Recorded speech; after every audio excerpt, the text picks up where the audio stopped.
एनडिएफबिफोरखौ नस्थ' खालामजोब्बाय आबसुनि सेला बेलाफोरखौ सेस नस्थ' डेस्ट्रय खालामजोब्बाय प्रमद बर' 5 বছর সময় পাইছিল बड'फा सेन्ट्रेल इउनिभार्सिटी कट হইছে बे भिडिअखौबो नोंथांमोननो दिन्थिगोन बेनि सिगांनो मोनसे दुखुनि खोथा 24 मार्च खालाराव सुप्रिम कर्टआ मोनसे राय फोसावदों जे एसटि आरो एससि थाखानाय एसटि आरो एससि सुबुंफोरा जुदि हिन्दु सिख आरो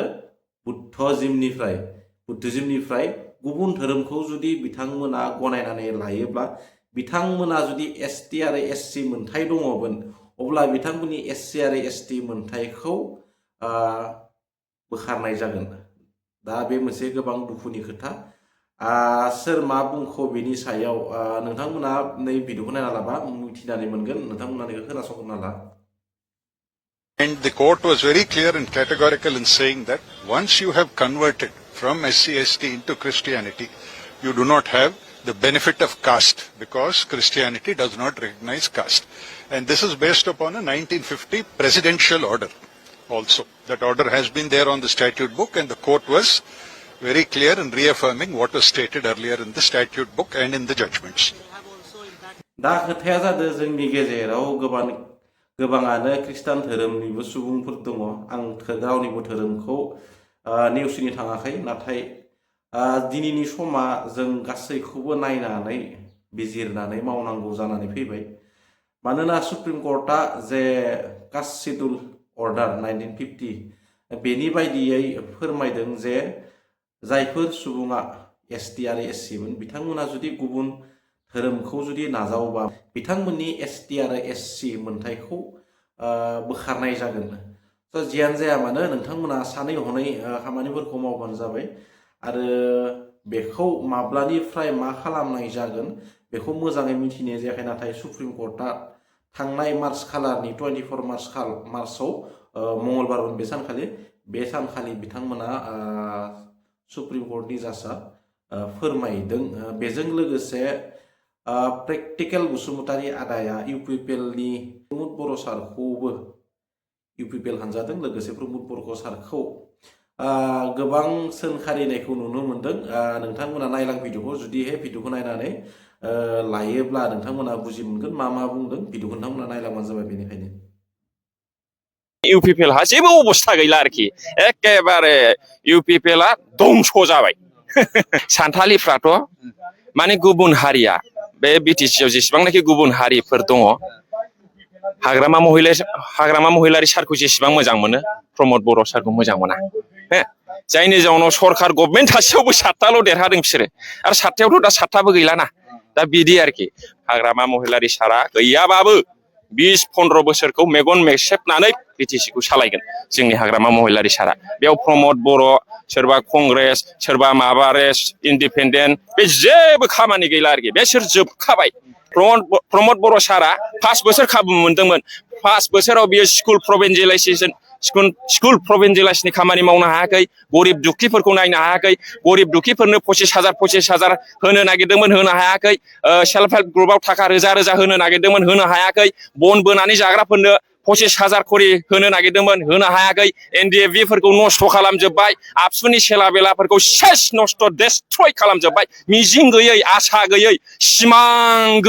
सिमां थाब्लाबो सिमांखौ मोनफुंनो हायै एखेबारे दुखुआव खोख्लैजोब्बाय आरोखि गावहाथ' नोङो नायदो एमएलएबो टिकेट लाबाय देग्लाय एमपिबो बरायनानै फथायनानै एमपिबो जाबाय एमसिएलएबो जाबाय माबा सिपबो जानो नागिरो चेयारमेनबो जानो नागिरो माने जेसेबांनाखि पावार आरो थाखा गाव लाजोबनो नागिरो आरोखि गुबुन सेला बेलाया मा नांगौ मा नाङा बेखौ जेबो नाङा बियो दा बै समाव जेब्लानाखि सेन्ट्रेल एबसुनि बे प्रेसिडेन्टमोन लरेन्स इस्लारि सारा सेक्रेटारिमोन सानैजों बिदा फंबाय ओरै दिल्ली थाङो ओरै नोङो प्रग्राम गायो एबसुनि ओरै गायो ओमफ्राय गर्जन मोसाहारि सारा जोंना मानो आलाय सिलाय जादों बेखौ दिनै बुंसै माने लरेन्स इस्लारि सारजों प्रमद बर' सारजों सानैजों थाखा लायनाय थाखा जानाय बिसोर सानैजोंल' लेनदेन जानाय बेरायनाय ओरै दाना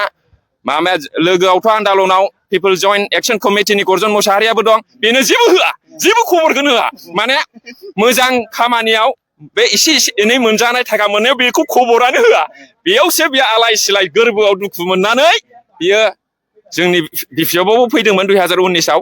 दा ओरै थांलाय इन्डिपेन्डेन्ट गेलेलाय माबा मोनसे निउस मिडिया बर'लेण्ड खौरां ना मारां बानायलाय ओरै कंग्रेसाव थांलाय बे उल्थां फाल्थां जानाया गर्जन मोसाहारिनि बे उल्थां फाल्थां जानाया पलिटिकेल केरियाराव डेमेज जोबनाया लरेन्स इस्लारिजों प्रमद बर' सारजोंनि दायनिगिरि आरोखि ओमफ्राय दा बै थांलायबाय मालाय बिदा फंबाय ग्रोब मिलायहैलायफिनबाय जालायथोंसै खोन्थाजोबो बियो दुखुखौ दा ओंखायनो बे क'क्राझाराव BTC आव खुनु UPPLहा जायगा गैला सासेबो देरहाया माने ट्रेक्टर এইটো দলদলিত ফাঁসি গল দলদলি মানে বেহেরবাড়িত ফাঁসি গল আরকি হ্যাঁ না থানি উঠা যায় না ঠেলি উঠা যায় দলদলিত এনেকুৱা ফাঁসি গল মানে একবারে হান থুসে বেহেরাव ট্রেক্টরা গাব্রবায় আরকি আৰু ঠেলো হেক ঠেল নাই একো কিবাত নাই মানে পাওয়ার নাই ঠেলো নাই ঠেল হেক মানে ট্রেক্টর কি দি চলিব বেলেগ ট্রেক্টর দি টানি তুলি না নহয় একবারে দলদলি বলি কলে বুঝি পাই না দলদলি একেবারে বেহের ইয়াত নাই নহয় বেলেগ ট্রেক্টর দি থানিলেও JCB দি থানিলেও ইয়াত কোনো উঠা ঠেলা আনা অবস্থা নাই UPPLৰ অবস্থা এই 5 বছৰতে এনেকুৱা হৈ গল মানে দুটা কিডনিও ড্যামেজ হোৱা নিচিনা হৈ গল আরকি দুটা কিডনি এটা কিডনি থাকিলে অলপ চলে মানুহটো দুটা কিডনিও একবারে ড্যামেজ হোৱা নিচিনা হয় আজিকালি কংগ্ৰেছে বেছি পাৱাৰত আছে BTCত UPPLৰ পৰা UPPL থাৰ্ড ক্লাছ পাৰ্টি হৈ গল 5 বছৰত হেক আৰু এই 15-20 বছৰত UPPL একো কৰিব নোৱাৰিব কি কৰিছে প্ৰমোদ বড়ো যে মানুহ কামে কৰিব পৰা নাই এই মানুহ হে কিবা হাগ্ৰামা মহিলাৰ স্যাৰ 17 বছৰত একো কৰিব পৰা নাই এনেকুৱা কৈ আছে 5 বছৰ সময় পাইছে BTR এগ্ৰিমেন্ট কৰিছে মিছা কোটা কৈ পেলাই ফুসলাই ফিলাই এগ্রিমেন্টর কোন একটু ইমপ্লিমেন্টেশন হয়েছে হাগ্রামা মহিলারি স্যার আমার কারণে আমার BTCৰ বাসীর কারণে বড়োলেণ্ড ইউনিভার্সিটি বনাইছে কিমানজন PhD হোল্ডার হল কিমানজন MA MSc MCom হৈ গল হ্যাঁ কিমানজন চাকৰি পাই গল হাগ্রামা মহিলারি বনোৱা এই বড়োলেণ্ড ইউনিভার্সিটিৰ পৰা প্ৰমোদ বড়ো 5 বছৰ সময় পাইছিল বড়োফা সেন্ট্রাল ইউনিভার্সিটি কত হয়েছে হ্যাঁ কত হয়েছে যেনেবা কোন কলেজ ইউনিভার্সিটি টু প্রভিন্সিয়ালাইজ করেছে দি কোয়েশ্চন একবারে নাই কেবল মুগত মিঠা কামত তিতা এই 10টা কলেজে প্রভিন্সিয়ালাইজ হয়েছে বলি কৈছে প্রমোদ বড়ো যোৱা বছৰত BTC ইলেকশনৰ আগত হোৱা নাই